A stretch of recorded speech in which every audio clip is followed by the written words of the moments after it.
ലോക ഭൂപടത്തിലെ വളരെ ചെറിയൊരു ജലപാത എങ്ങനെയാണ് നമ്മുടെ അടുക്കളയിലെ വില നിലവാരത്തെയും രാജ്യത്തിന്റെ സാമ്പത്തിക അടിത്തറയെയും നിയന്ത്രിക്കുന്നതെന്ന് നിങ്ങൾ ചിന്തിച്ചിട്ടുണ്ടോ?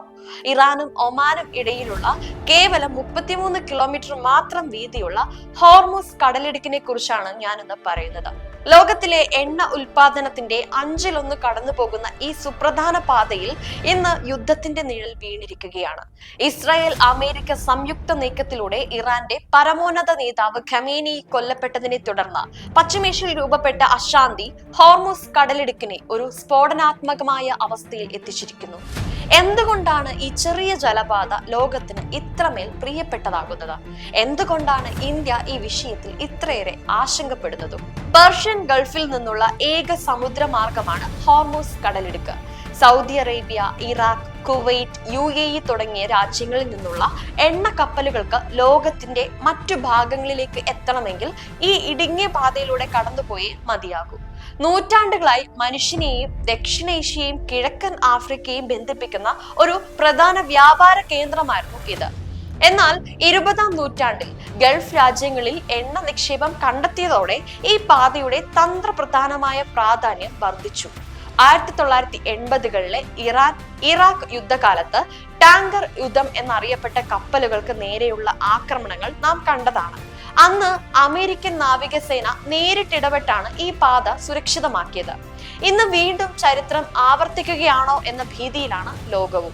ഇറാനിലെ വിപ്ലവ ഗാർഡുകൾ ഈ ജലപാത തങ്ങളുടെ പൂർണ്ണ നിരീക്ഷണത്തിലാണെന്നും ഏതൊരു കപ്പലിനും നേരെ ആക്രമണം ഉണ്ടായേക്കാമെന്നും മുന്നറിയിപ്പ് നൽകിയിട്ടുമുണ്ട്. ഔദ്യോഗികമായി ഈ പാത അടച്ചിട്ടില്ലെങ്കിലും നൂറുകണക്കിന് എണ്ണ കപ്പലുകൾ ഭയപ്പെട്ട് കടലിടുക്കിന് പുറത്തു കാത്തു നിൽക്കുകയാണ്. കപ്പലുകളുടെ ഇൻഷുറൻസ് തുക കുതിച്ചുയർന്നു. പല കമ്പനികളും ഈ റൂട്ടിലൂടെയുള്ള യാത്ര ഒഴിവാക്കുന്നു. അതുകൊണ്ട് തന്നെ അന്താരാഷ്ട്ര നിയമപ്രകാരം ഇറാനും ഒമാനും ഈ തീരങ്ങളിൽ അധികാരമുണ്ടെങ്കിലും കപ്പലുകൾക്ക് സ്വതന്ത്രമായി സഞ്ചരിക്കാനുള്ള അവകാശമുണ്ട്.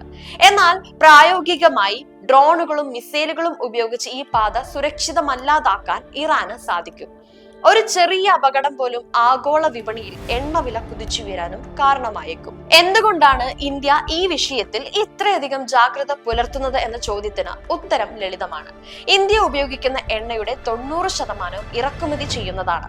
ഇതിൽ പകുതിയോളം വരുന്നത് ഹോർമൂസ് കടലിടുക്ക് വഴിയാണ്. അതായത് ഇന്ത്യയിലേക്ക് വരുന്ന ഓരോ 2 ലിറ്റർ എണ്ണയിലും 1 ലിറ്റർ ഈ പാതയിലൂടെയാണ് എത്തുന്നത്. എണ്ണ മാത്രമല്ല, നമ്മുടെ അടുക്കളകളിൽ ഉപയോഗിക്കുന്ന LPG ഗ്യാസിന്റെ വലിയൊരു ഭാഗവും ഈ വഴിയിൽ വരുന്നത്. ഈ പാത തടസ്സപ്പെട്ടാൽ ഇന്ത്യയിലെ ഇന്ധന വിതരണം അവതാളത്തിലാകും. അന്താരാഷ്ട്ര വിപണിയിൽ എണ്ണവില ഒരു ബാരലിന് $5 അല്ലെങ്കിൽ $10 വർദ്ധിച്ചാൽ പോലും അത് ഇന്ത്യയുടെ ഇറക്കുമതി ബില്ലിൽ വലിയ ആഘാതമുണ്ടാക്കും. ഇതൊക്കെ ആഗോള രാഷ്ട്രീയമാണെന്ന് കരുതി നമുക്ക് മാറി നിൽക്കാനും ആവില്ല.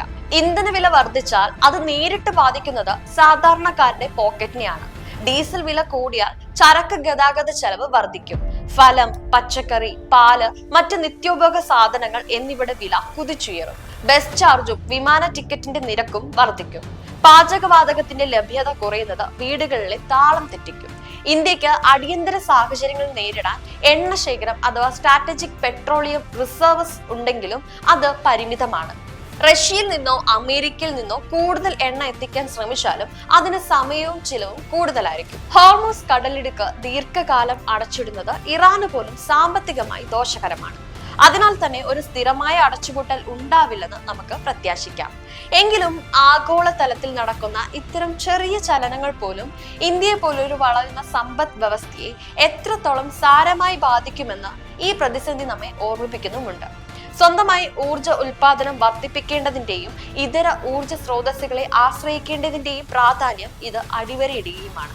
ഇത് കേവലം കപ്പലുകളുടെയോ മിസൈലുകളുടെയോ കഥയല്ല, മറിച്ച് നമ്മുടെ സാമ്പത്തിക ഭദ്രതയുടെയും രാജ്യത്തിന്റെ വളർച്ചയുടെയും കഥയാണ്.